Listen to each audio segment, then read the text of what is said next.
Assalamu alaikum. Welcome to Parenting Hour. You're tuned into Unity FM 93.5 here in the heart of Birmingham, 105.1 in Luton, and all our listeners are tuned in, not just in the UK, but all over, mashallah, whether you're tuned in on the app or online. Welcome to today's show. We're following on from our show that we did very recently, and that was on buying properties and housing and how to evaluate your houses and where to go if you're buying a property and what to look for. So we know that the response to that was really great and people really enjoyed that. And following on from that, we have asked Azher to come back to do another show today on how to find that right property for you, whether it is your first time, and what you need to be doing, what kind of surveys you need to be doing, how you go about evaluations, etc. And I know each one of these could be a show on their own, and hopefully they will be in the future. We're trying to get him to do his own show so that he will have a show on his own to go into more detail with each topic and subtopic, and more time to go in it. And so for us in Parenting Hour, we're just trying to give an overall view so that when he starts doing his own show, inshallah, do affirm that he will be doing his own show, that you will have an opportunity to ask more personalised questions and ring him up with personalised questions to your situation and your circumstances. And he's really happy to do that, inshallah. So welcome again, Brother Azher. Assalamu alaikum. Wa alaikum salam, Kathleen. Very nice to be here again. Oh, so delighted to have you back again, mashallah. That's very good, and thanks very much for your time.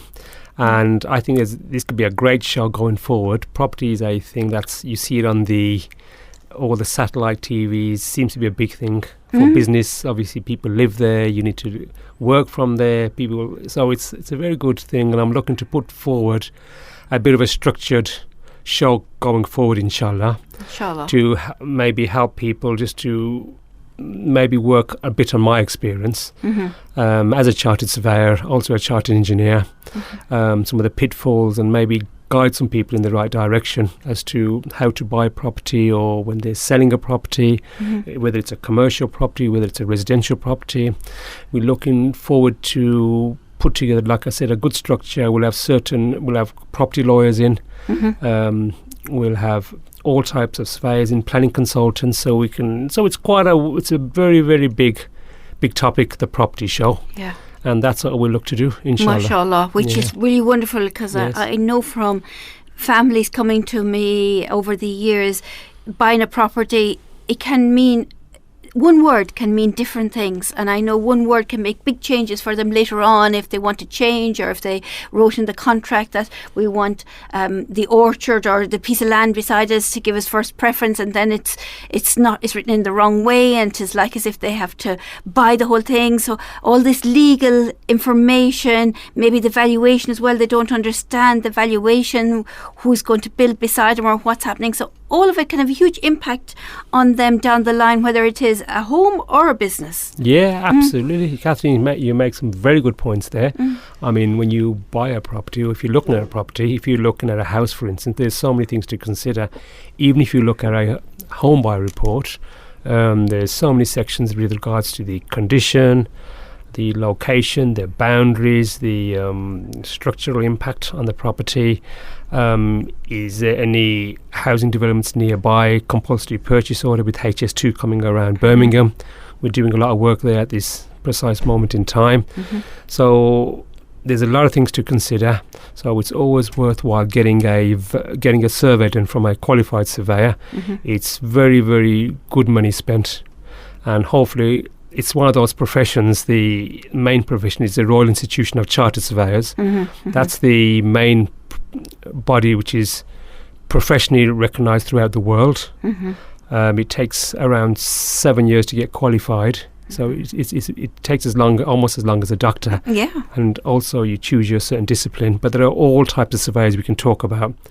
But depending on the type of job you're looking for, if you're buying a shop, whether you're renting out a shop, you need to have, again, a surveyor to calculate the market rent or work out the freehold and all the pitfalls. If you were to rent out a shop, you'd need to carry out certain types of survey. I've seen instances where people have bought goodwills in paper shops where they've overpaid by £50,000 because they thought you had to pay that premium. And I know it sounds crazy, but it's happened a lot throughout my experience in this profession. So really, I'm hoping if I can help one person, maybe do the right thing or maybe stop them doing certain things. And I think it's very good. It'll be very good for a lot of people, and it'll be a good guidance, because seems to be a lot of people know about lawyers, a lot of people know about accountants. Yeah. But when it comes to the surveying profession, I remember when I qualified, I think it's back a long time ago, I think it's over 25 years ago, I didn't really know what a surveyor was. I didn't really know. I mean, when I was speaking to my father, he was saying, well, you can become a doctor or a dentist and all these type of things. But I thought, I love property. And I thought, well, why not? I didn't know you could be an expert in property in reality. And that's what a chartered surveyor, in effect, is a recognised property professional. Actually, when you're on that topic, if you don't mind expanding a little bit, because a lot of our parents have come to us with teenagers, and teenagers they feel that there is only professions, as you mentioned, doctor, lawyer, accountant, kind of these professions or these streams, and they do forget about this, and their child may not be that way inclined, maybe very academic, but may want something that they are not sitting behind a desk or in an enclosed environment, somewhere they can get out, can be do different things, see different people every day, have a different job. So tell us a little bit about, actually, if you don't mind sharing your journey like that. So I think our parents may be interested in thinking of, there's a career we didn't think of. Oh yeah, I mean, when I look back at my life, I did my A-levels. I went on, did civil engineering. I was at University of London, and from there I went to Loughborough University, did civil structure engineering. Then I found out during my degree what surveyors did. Then I looked into it, and I completed my first degree in Charlotte. Then I went and did my second degree, which is estate management, which was a recognised qualification from the Royal Institution of Chartered Surveyors. Then you finish your degree, and from there on you do 2-3 years probation, experience route. Then you have to sit an interview with the institution, and you satisfy them that you are competent enough to be called a chartered surveyor. I qualified back from memory, it was 1997. Oh, that makes me feel really old. Age is only a number. But I would say to anyone who's looking at a career, if you just go on the website and type in RICS or Royal Institution of Chartered Surveyors, fantastic career. Really enjoyed it. I mean, I haven't felt as if I've done any work since I've started. I love the profession so much because it's very useful, very, very satisfying.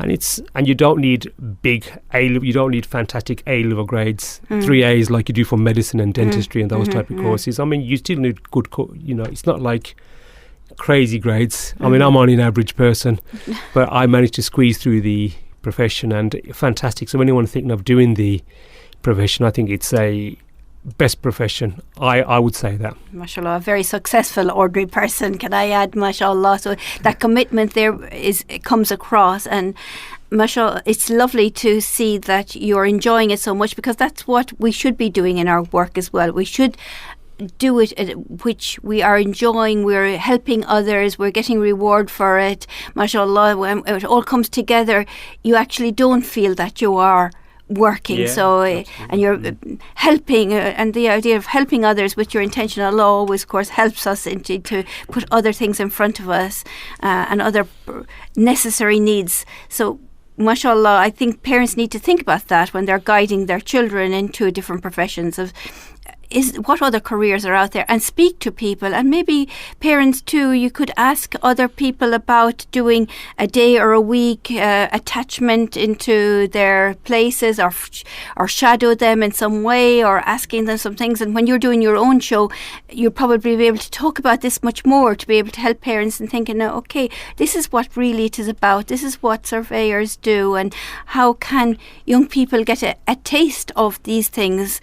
There's not very much opportunities now in schools. When they ask them to do their placements, it's only a week or so, and they're not really exposed to everything out there. So it's trying to expose them to as much as possible, as you say, which is good, and put on their wellies and what it means getting out, really getting your hands dirty. Yeah, I mean, this thing you just mentioned is a very good point with experience. I mean, in my day, there wasn't really work experience. Even a week is better than nothing. And currently, try to get the work experience wherever you can before you go into any profession, because sometimes it's all glamorized by literature, and until you actually go and see the profession, unless you go and sit in an office or see what they actually do, that's when you realise what professions are in reality. I mean, I almost became a pharmacist. My brother was a pharmacist, and I spent a week in a pharmacy, and that really put me off in the nicest of all ways. But then, alhamdulillah, you did that, so then you could understand that this is not for me. It is good for my brother, and it's good for a lot of other people, but not actually for me. Yeah, that's exactly my point. So then I looked around at the professions, and when I saw the property profession, I thought, well, everyone's going to buy a property. So you're either going to help someone, buying a property, selling a property, or whether it's a commercial property. Then you can look at land, or you have boundary disputes, you have planning issues. See, we are more of a general practice surveyors. So we have a general practice doctor. They'll guide you to the expertise if there's a certain issue. So that's the beauty of the property profession. So my program going forward, inshallah, I'm just putting now a system in place to go through all the aspects you need to consider. And property is good fun. I mean, you can make good money in property. I mean, I think the world's most millionaires are in property. Wow. Sometimes I've seen people become millionaires overnight just by doing one property deal. So, and so it's a very, very rewarding profession if you do it right. But then there's also high risks there. Obviously, sometimes you can lose a lot of money also very quickly also. So you need to know what you're doing, and it's all about the guidance. It's all about the guidance, and and that's why I think if you can work on anyone's experience, like surveyors who are in the business, it's I think it's really a no-brainer. Wonderful, great, and we look forward to that when those shows come on out. But today, because we started talking last week about, or a few weeks ago, whenever it was, about buying a house and what we need to know for buying a house. We first looked at location, and I remember you saying location is up to the person themselves really, and where they might find a beautiful big house in some area, but that's not for them because they want a certain location. They want to be near their family, their in-laws, or near certain schools, so they will look at a different property because that location is important for them. So size of house, location is very individual. We need to get the right place for the right people, but there is a lot of programs on TV, location, and House Under the Hammer, and all of these things that we're trying to incorporate some of those lovely tools and knowledge from into this show. We didn't mention about surveys, so maybe if we could revise that a bit again about surveys, because maybe if there is a family there now that is looking to buy a house and they're at that survey point, what do they need to do? Can you look over that again for us in a little bit more detail? Yeah, very, very simply. If you're looking to buy any property, whether it's a house, land or factory or anything, first point of contact is try to get a qualified RICS chartered surveyor. So the advantage of that is that you always have a backup. If the surveyor makes a mistake, you will have professional indemnity like any other professional. So for example, if you appoint a surveyor, you pay him to get a valuation report done on a property that you're buying.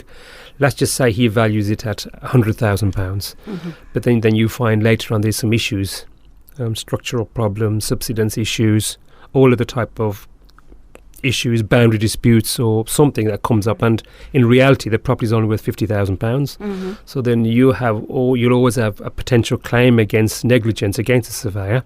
So that's what you're paying a fee for. It's like an insurance policy in effect.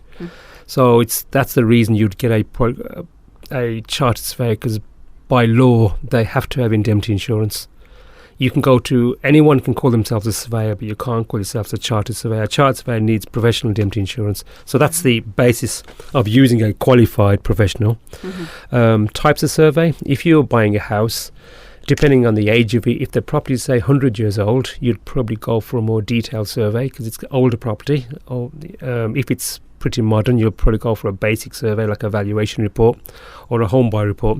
Just to summarise in very simple terms, the scheme one we call a valuation report. So you'd call that surveyor, he'll do a valuation of the property. He won't really mention too much about the condition of the property as such. This is more popular with lenders when lenders obtain valuations, but lenders will normally obtain the valuation for their purposes, not for your purposes, so you don't really have much comeback. So it's always good to get a valuation done and make sure the report is headed to your name. If it's headed to your name, then you've got a direct contract with the surveyor who's doing the survey. Secondly, the second type of survey is a survey valuation report, or you can call it a home buy report, which is known. That goes into more detail. It gives a valuation, but it also talks about the condition of the property and certain issues to consider. You can talk things about the roof, the timber, the damp, the electrics, the structure, any subsidence, structural issues. If any structural issues are noted by the surveyor, they'll normally ask for a Scheme 3, which is the building survey or structural survey, which are in effect the same thing.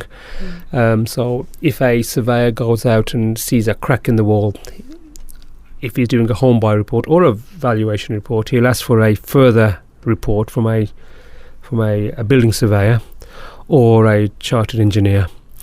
And so we do quite a few of these reports for the lenders to give specialist advice to ascertain what the problems are, if there's any kind of movement in the property, how to put it right, put a specification of works, how much it will cost. So that goes back to the valuer, maybe on behalf of the bank, and the bank surveyor will revise his valuation. So they're the three types of survey that you do in simple terms. MashaAllah. So they're all very different. You mentioned on the first one, if I go back there, the evaluation report, that it needs to be headed in your name. Yes. So when you are making that contract with the evaluator, what do you need to do to ensure that happens? Yeah, I mean, when you engage a surveyor, before you engage any surveyor, you'd normally sign a contract, or known as engagement. There'll be an engagement with a professional, and it'll be an engagement letter which states clearly the surveying firm would send out a letter or an email to you confirming exactly what they're instructed to do. You would read that and you would sign it and send it back, so you know exactly as a customer what you're getting for your money, so there's no misunderstandings. And that forms the engagement. And it's very important to get it headed. If you're buying a property, you need to make the surveyor aware the purpose, and the chances are you'll probably be buying the property, and for him to put your name on the report. So that's very important. And would he put somebody else's name on it, or is it just he'd leave it blank? No, I mean, normally on the engagement, he'd actually be headed to this person who's instructing to get the survey done. So if it's Mr. Khan, say, his name would have to be put on there. Chances are he'll be buying the property, so his name needs to be on there. So if there's any liability going in the future, then at least there's a contract in place. And have you ever come across where there may be a dispute between the home buyer thinking of the cost of the property and the evaluator and their cost? Yeah, that's fine, yeah. The valuation, scheme one, we say, is the basic valuation. We don't class it as survey as such. This is where, again, the engagement letter is very important. The whole idea of the engagement letter is for the client to have a good understanding as to what he's paying for. Because if the engagement letter is not there, in effect, then sometimes there can be confusion as to what survey they're getting, because it is quite confusing. Some people may expect a lot more detailed report, or they want a basic report, and that's the important thing to consider. So really the engagement letter will explain what it's doing. What it's doing, what you expect from this. And then if you disputed that you thought that the property would be valuated at less in a way, and it came in more even, but you don't have the capacity to buy in that because it's valuated at higher than you thought, where would you go from there? What would you do? Or the vice versa? Well, I think normally the normal process is most people tend to buy from an estate agent. Yeah. Normally, the estate agent is not too far off the guide price. They will put a property on the market, say for offers around £200,000. They're not normally miles off. It's sometimes I've seen them quite far out if there's some technical issues that affects the market value. But in reality, if you look at if someone's a purchaser would potentially offer around the asking price or a few thousand below, but in reality that's not a binding contract. That's only an offer subject to contract, meaning subject to contract meaning that there could be some variations going down the road. So the average person is not a surveyor, so they will only offer a guide price. So let's just say the property's on the market for 200, they offer 195,000. A lot of people sometimes don't realise this, but when you get a survey done, you're paying a professional to give you a professional opinion as to the value, taking into consideration the location, the age, the condition, and what it's really worth. And if you get a valuation back saying it's worth £180,000, you're well within your means to go back to the estate agent, show them the report, and say, here's some of the issues that we need to consider, and can we revise the price. They don't need to revise the price. It's all down to the vendor or the seller. And it's not, so they don't have to reduce the price. So even if it's only valued, say it's 170 by a surveyor, but they've got it in the market at 195, 200,000, it's totally up to the seller if he wants to sell it. The estate agents only try to get the best price in effect for the seller. So and that's depend probably on the seller then, if they want to move quickly or don't. They may have another commitment somewhere the other side of UK, and they need to get out of Birmingham quickly and move somewhere else. And this is the other thing, which is a very good point there, Kathleen. Why do people? Because this bank managers used to always ask me this question. We'd do valuations for banks, and banks would always ask me, some of the bank managers, corporate bank managers, they used to say, well, why would someone sell a property cheaper than what it's worth? And that question you've just asked is a very good question. I mean, there are cash buyers out there. They advertise themselves as properties bought for cash. So a property, say, worth £200,000, a cash buyer would never offer around the market value. So let's just assume the market value is £200,000. People sell cheap, just like anything else, to become liquid, to sell their property quickly because of their circumstances. They could be in a chain, they've seen a property elsewhere, so they need their money very quickly to be able to buy the other property. That's probably, or there could be personal circumstances, some family issues. They need the money for their own personal reasons. So, and these cash buys, I mean, they will tend to offer you about 20-30% below market value. So that's where you've got to be careful sometimes. I mean, for instance, a property worth 200,000, a cash buy would offer you around 150,000, but you would get the money within 7 to 28 days normally. But that's, again, you've got to be very, very careful. Yeah. But that's a good point, yeah. And it can happen, I suppose, circumstances, if you have a job and a family and school is about to start and you think, I need my children to start in that new school in September, not to drag this out, and they could be in Birmingham and I'm down in London, etc. So people's lives change, people's lives move on, and I mean, that's a very good point, Kathleen. And the other thing I've been talking about, getting surveys for people who are buying properties, but we haven't really spoken about people who are selling properties. I think, especially if you ever look to sell a property, I think it's well worth investing some money to get a pre-sale survey done. It's similar to a home buy report, depending on the type of survey you want, but it puts you in a very good position, because generally what tends to happen is an estate agent will put the property on the market for, say, £200,000, and a purchaser will get his surveyor to come along and try to knock the price down. In reality, that's what happens. So it'd be good for the seller to obtain his own survey, so he's got something to negotiate with, because sometimes it could be a bit unfair for the seller that the one party's had a survey report done, because as I mentioned earlier, that survey isn't for the seller, it's for the purchaser. That's right, yes. That's a very good point. So even if you're looking to sell your property quick, to a cash buyer, be very, very careful. I mean, there's cash buyers, obviously, they're in for business. They want to maximise their return. And you may have had this house for good 20, 30 years. And cash buyers will, obviously, they're there for business. They're going to make the maximum return. So even then, in these situations, I know it probably you probably wouldn't want to spend any more money because you already got certain financial issues. Yeah. But to get a survey done for £400 or £500 is probably well worth it, because then at least you know what their property value is. Some people have had properties for 20 years in their family and they don't know what the market values are. They haven't realised. I mean, a house that you bought 20 years ago was probably only 40,000. Now it would be 200,000. Some people don't know. So when they're offered 100,000, they think they're getting a good deal. Yeah. So that's a very, very good, interesting point. So we need to be aware of that and aware of the situations and getting your property surveyed, both whether you're buying or selling.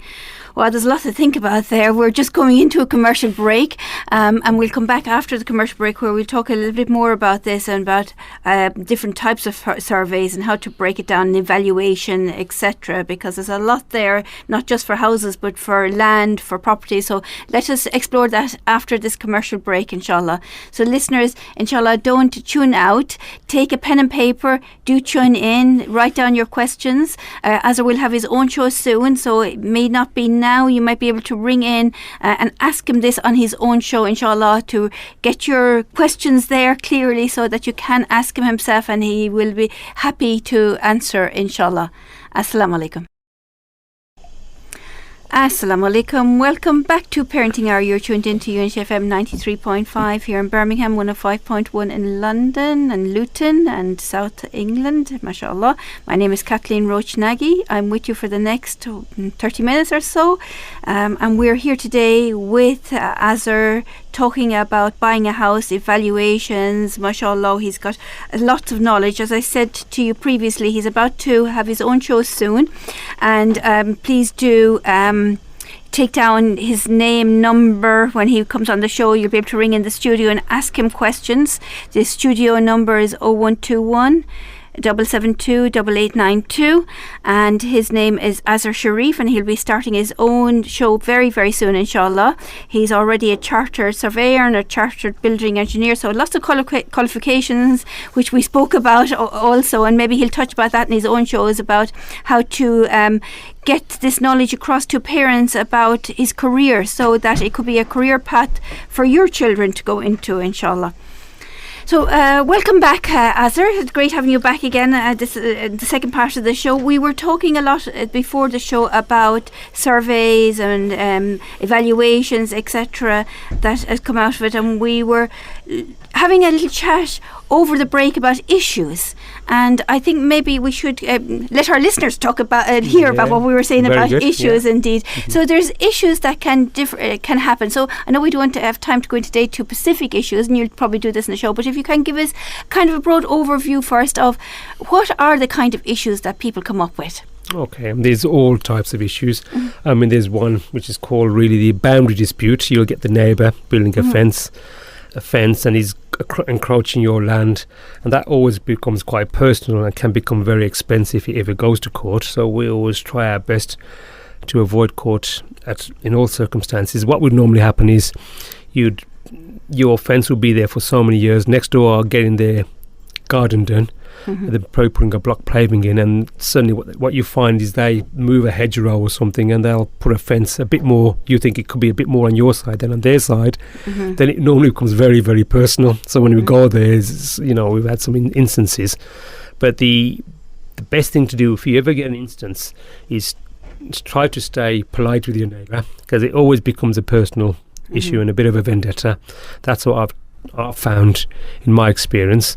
But there's no reason to get really upset about it. The best thing to do is, if you're on talking terms with your neighbour, is just appoint again a surveyor. You can use a chartered surveyor. That's something that we do on a regular basis. We'd come out, bring our laser tape measure out, get out the drawings, get out land registry drawings, and we could do a joint report for both parties. It saves money than getting two independent reports, but sometimes the neighbours will want to get their own reports done. And that way you'll mark out the boundaries and you'll know pretty quick what you need to do and who's in the right, who's in the wrong, and what can be agreed going forward.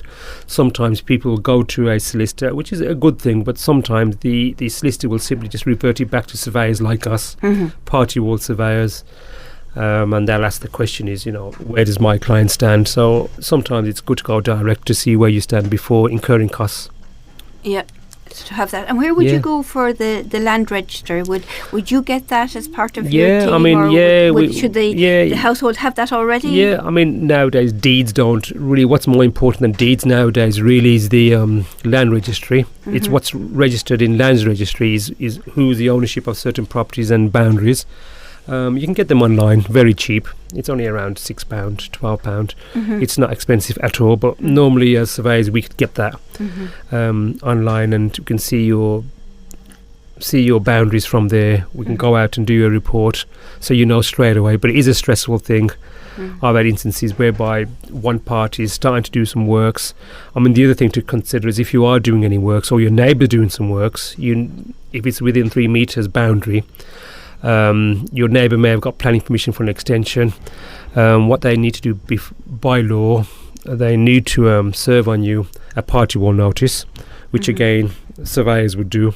One of our busy sections, one of our business, very busy at this precise time. A lot of people are doing extensions at the moment. They're not buying houses, they're expanding the existing properties. And the part, now if someone is building an extension next door, say, it's onus is on them to serve a notice on you to inform you what works they are doing and whether you need to employ a surveyor. For instance, if next door is doing say Mr. Khan next door is doing an extension, he needs to serve on you a party wall notice. Now, to inform you what works he's doing, when he's going to do it, how long it will take him to, and whether it's going to affect your property. And you are in your right to get your own surveyor, and the person who's doing the work, they have to pay for it. Oh, as well. They have to pay for it. What is also a consideration is sometimes the person who's doing the extension, they will have a joint surveyor. That's only if you accept that. If the person on the other side who's not doing the work, he can insist on his own surveyor, and the fees are payable by the person who's doing the works. But the party wall is very, very important, and it's a very simple process. It's not an expensive process. I mean, it's a very good piece of legislation. It's designed to be quick, to get things done quickly, and it solves a lot of issues. I've heard of a lot of issues of people that haven't had this done, and then the work has started, and then things may start happening, especially if it is attached or if it's terrace and leaking into another person's house, and then the water comes in down the walls, and the carpet is ruined, and it becomes big expense then because they say that piece of carpet can't be changed, but the whole down floor needs to be changed or something, or up floor. So it grows and grows. It can get very messy, and that's why keep it simple. Get a surveyor in as soon as possible, and before any works are done, normally the surveyor would come in and do a pre-condition survey.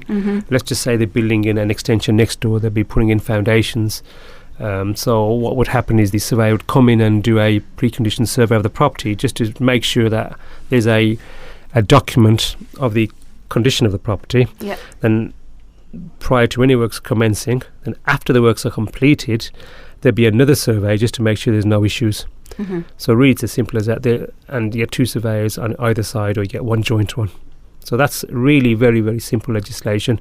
And if you stick to the rules, it's very, very simple.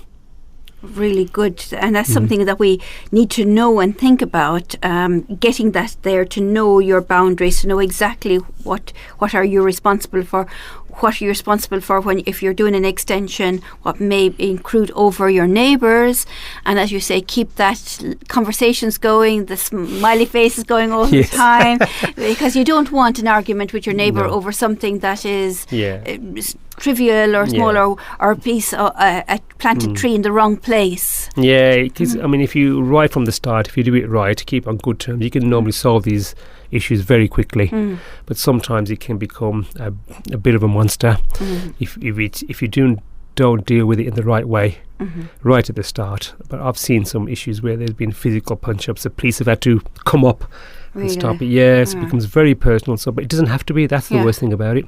So what would happen, say, if you have a neighbour next door and they have planted trees or that boundary hedge and brought it a bit into your property, and you're kind of aware of this, but you didn't bother with it because you weren't planning to sell, you're living there, but now all of a sudden you're thinking, oh, okay, now I need to move, whatever my own situation is. will the surveyor point out that, or will they go along with that boundary that the neighbours put in, that new planted trees there? Will the surveyor take that on board? Again, there's another advantage of getting a survey done. It's a very good question, Kathleen. Very importantly, if you have a property that you're selling and you know that the neighbour has done something and has encroached your boundary, you need to inform the surveyor when it comes to selling your property, because unless he's been told in reality, unless you highlight the issue, he might overlook it unless you tell him that there's a concern. So the best person to inform the surveyor, unless you're telling specifically you're concerned about the boundaries, because this would normally come up when you're selling the property. Now, unless the surveyor points it out, unless you point it out to the surveyor, it may be missed, and that's what could happen. That could affect the market value of a property sometimes. Something as silly as that. I mean, for instance, I've had issues whereby the neighbour has built a boundary wall, but it's affected the neighbour because he can't park his car on the property. And car parking is a big issue, off-road parking. If it's come to a stage by one of the neighbours has built a wall and stops the other person parking on the off-road parking on the driveway, it could impact market value by 5-10%. So sometimes, depending on which part of the country it is, I mean, for instance, on the other extreme, if it was London, can you imagine the impact it would have if you can't park your car on the road? Because that's a massive issue. That could affect the market value by 20%, 30%. So all these issues are very, very important to consider when you're either buying a property or selling a property. But again, the surveyor should point these issues out. But if you do see your neighbour doing something, it's always best to probably speak to the neighbour very politely, but then that, how that turns out to be, I don't know. But then get a surveyor in and keep it friendly. Just say, I'm doing some work. I'm getting a surveyor in, and just check the boundaries out. Good. So it's always best to have that legal property, and probably the surveyor would, when you go back to the paperwork, once pointed out, has that paperwork anyway in the land agreement originally of the cut-off points. So he'd be able to highlight that in his report, that the original land boundaries were here to here. But again, it may be something that might be overlooked if you didn't point it out, because as you say, how would they know if they weren't told? It's a very valid point. Unless you sometimes specifically tell the surveyor. So it's just something just to consider. Sometimes you could miss the obvious, but a surveyor, if he's doing a full survey of the property, that should all be within the report anyway. So you're generally covered, but it's good to point out if you are aware that there's an issue. Good. So there's different evaluations and surveys to have there. So we have around the land boundaries for a house, maybe for a business as well. Maybe some of our listeners listening in today are thinking of a business, or purchasing a business, or expanding our business. And maybe, inshallah, Allah has given them some prosperity and they're expanding somewhere and they're thinking of this and getting a business. What advice would you give them if it was a business or a factory? Now the business is a completely different ball game, but generally the same rules. If you're looking to buy a commercial business, now what's classed as commercial? It could be just bare land, it could be an office, it could be a shop, it could be industrial property, it could be offices. You could be looking to rent, you could be looking to buy. When I say buying the freehold. It's very, very straightforward if you follow the rules, follow the guidance. Again, get a chartered surveyor, and instruct the surveyor, and you need to explain to the surveyor what you're looking for. If you're looking to, say, buy a shop, so you'd need to get a survey done. You can get a valuation done, or you can get a survey valuation report done, or you can get a structure report done, depending on the age and depending on what you're looking to do. If you're looking to rent out a shop, for instance, the biggest thing you need to consider, you'll be taking on a commercial lease, and normally in simple terms you need to establish what the market rent is. Let's just say the rent is, say, £10,000 per annum. That could be by the commercial estate agent who's looking to dispose of the lease. A lease is just a simple contract, that's all it is. And a lease can be varied by both parties, just a simple contract. The things to consider in a shop, for instance, or any commercial property, is which a lot of people tend to fall down on, is when you take on a lease, very, very importantly, always get a schedule of condition done. which is really, it's like an inventory of the property. It's like a condition of the property, the state you take it in.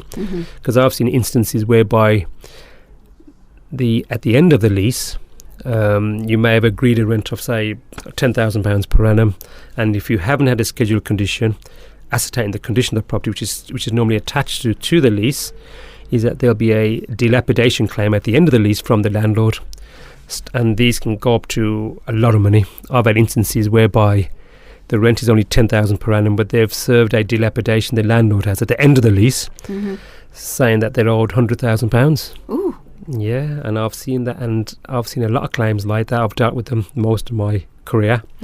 So a lot of people do not know about these things that you need to consider. In commercial property, you can make good money, but you can lose a lot of money a lot quicker if it's not done properly. So, but I think commercial property is good if it's done right. It's generally higher risk.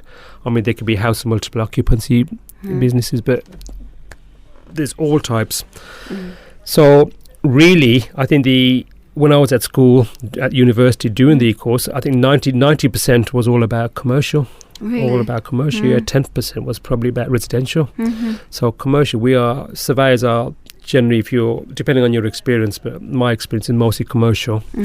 But, we have other chaps in the office doing the residential stuff. But the commercial is I would say in simple terms, before signing a lease, get a survey done and get a schedule of condition done, which has to be agreed and acknowledged by the landlord and the tenant. End of the lease is a dilapidation claim, which can be a lot of money, because in effect the landlord will say you need to put back the property in no worse condition how you took it, say 10 years ago when you first took on the lease, or 5 years ago. So these are the main considerations you need to consider. In a lease, I'll talk about in a different show, but there's certain things you need to consider. The rent, there's a rent review, for instance, rent review is every so many years. You'll agree in the lease, the rent will increase by certain percentages. It could just be a market rent. Again, you get surveyors involved. Then you look at the repair liabilities. You can have FRI, which is fully repairing and insuring, or you can have internal repairing only. All these kind of things you need to consider in a lease, the length of a lease. And so all these type of things make a difference to the type of deal you can end up doing with the landlord. Yeah. So it sounds very complicated there. I'm sure there's going to be a lot of listeners tuned in and listening to every word you say when you do your own programs, because I'm there thinking, wow, I wasn't expecting all of this. It sounds much more complicated than a house, of course, when you're going into a property. So you really need to have that proper information there and somebody doing that survey.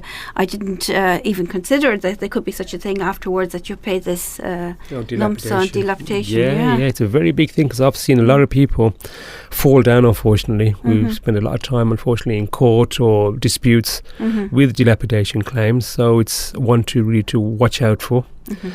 I would really consider it. I mean, but commercial property, you can make good money if you do it right.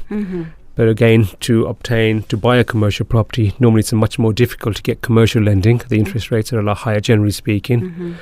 So it's something to think about if you do the interest thing. Everyone have different thoughts. So if you do buy property with commercial property, you tend to have a lot of opportunities. You can get planning permission, get change of use. Again, I'll talk about in our shows, from offices you can get permitted development where you don't need planning permission as such, to change into apartments. Nowadays, a lot of people are doing house and multiple occupancy reports. So it's one shop. It's like one house will have 6 rooms in there. Anything above 6 rooms you need planning permission for. But that seems to be a big thing with the asylum seekers at the moment. Right. But again, you need a HMO license, and people can get fined if you don't do things right commercially. Commercially, you have to do things right. Otherwise, it's very, very risky business if it's not done right. Wow, so there's a lot there to talk about. So for properties, we've talked about houses. What about land? If you're buying a piece of land to maybe, I don't know, you might want it for future, for thinking of your children in the future, and you have a bit of money now and you're thinking of just buying that. And very good. I think land is a fantastic investment, and again, it's all about location. Location. You can buy an acre of land, for example, in the middle of nowhere, agricultural land, say, where you're not allowed to build on, it'd be classed as green belt. So you can only do agricultural uses on there. You could be paying around £10,000-15,000 per acre. But on the other hand, you could have a piece of land in an urban area within the city, and you could be expecting the difference in value per acre could be anywhere from £700,000-800,000 an acre. 800,000. Wow. So if you get planning, if you get lucky to get planning for residential, and depending on the number of units, but there's a massive difference between agricultural. They're the two extremes. So people would buy brownfield sites. A brownfield site is simply like an industrial unit. It's classed as a brownfield site. So nowadays the planning authority are giving planning consents for change of uses into residential. Again, there's good money to be made there, but again, it's always about the risk. Buying the land, obtaining the planning permission, and there's things to consider like contamination issues, asbestos issues. That's all the other issues we'll talk about commercially going down the road. But then you talk about, to get planning permission, you need a planning consultant, you need an architect, you need transportation reports. But again, going down, I'd like to go down the road. We'll talk about commercial property and how to do certain projects. I can share some experience and how you can potentially make good money. And with a kind of team, a lot of people think, for instance, to get planning permission that you need to go to an architect, but in reality, if it's a bit more complicated, you normally go to a planning consultant. It's not an architect, and I used to do that myself right at the start of my career. But when you go into more complicated applications, change of uses, you should go to a planning consultant who are chartered town planners. And really, it's not the architect. The architect tends to do the designs. And would that be the council as well? Would you go to the council? Yeah, I mean, normally you'd appoint. I mean, you'd put a planning application into the local authority. But then you need your private firms, such as planning consultants, architects, to put forward an application. When you put an application in, for instance, a planning application, it's not just a planning. There's so many other factors. There's the environment to consider. You need environmental reports. You need highway reports. You need noise reports. You need contamination reports. So when you get into commercial property, it's a complicated. It's not really complicated. I think it's just a bit more involved. Getting the right team to do the right business, to do the right reports. All right. And we need somebody like you to explain this, so you can see the amount of shows you're going to have, inshallah, in the future to talk about all of these things, because there's a lot to talk about. There's a lot for our listeners to take on, but I'm sure they will be ringing, the phones will be ringing very hot to get those questions in and to answer all those things. And some of it is just so complicated that, yes, we'll have to take it in bite-sized chunks to understand it. But I'm really so happy that you've come in today, given up your time to explain that to us, so that we have a much more of a broader overview now of surveying and what to do when we're buying a house, evaluations, what to think about there. And it's definitely opened my eyes, and I'm sure a lot of our listeners' eyes as well, and ears, to the issues that might happen and the importance of getting somebody in early and getting that valuation in, whether you are buying or selling a house or property or business or whatever, inshallah. So listeners, you will be listening to Azher's own show very soon coming up, where he'll go into all of these things in detail, inshallah. And if you have any questions in the meantime, don't forget to ring the studio in on 0121 772 8892 or email info@unityfm.net, and you can post your questions in and have a lineup of questions there, and he inshallah will be willing and able to answer each one of them, inshallah. So for this evening we're going to have to finish now. It was lovely being with you for the hour. Jazakallah khairan, Brother Azher, for coming in. Well, thank you very much, Kathleen. Nice to meet you, and and a great show again, and mashallah. A great show, as usual, as you were great shows. Thank you for giving up your time, mashallah, and doing this, to helping the community, helping others. I know you've a busy day, a busy week, and you've given up your time for this. So Jazakallah khairan for this. May Allah reward you, inshallah, and that the information will help others, inshallah. Yeah, that's great. Thanks very much, You're Kathleen. welcome, inshallah. And until next week, listeners, have a good week, inshallah, and look after yourself. Assalamu alaikum. Dark night in the sky, you cannot see a butterfly. Look through the window, realize all you see is for you and I. In your dreams, through the nights, every moment that passes by, look to the heavens, hands spread wide, thanking Allah the Most High. There is no God but Allah, Muhammad is His messenger. There is no God but Allah, Muhammad is His messenger. On the path to travel through life, there's thorns in your way, sharp as a knife. Turn to Allah through every strife. Patience is key to paradise. On this journey you'll realize trials and tests are all part of life. With teary eyes, hands spread wide, you thank Allah the Most High. There is no God but Allah, Muhammad is His messenger. There is no God but Allah, Muhammad is His messenger. In moments when you heave a sigh, through all the stress built up high, ease is near, look for the light. After your troubles will come the smile. You stay strong and do what's right. The merciful Lord hears your cries. Pray and supplicate through the night. He will hear you, the Most Kind. There is no God but Allah, Muhammad is His messenger. There is no God but Allah, Muhammad is His messenger. There is no God but Allah, Muhammad is His messenger. There is no God but Allah, Muhammad is His messenger. There is no God but Allah, Muhammad is His messenger. There is no God but Allah, Muhammad is His messenger. There is no God but Allah, Muhammad is His messenger. Sallallahu alayhi wa sallam.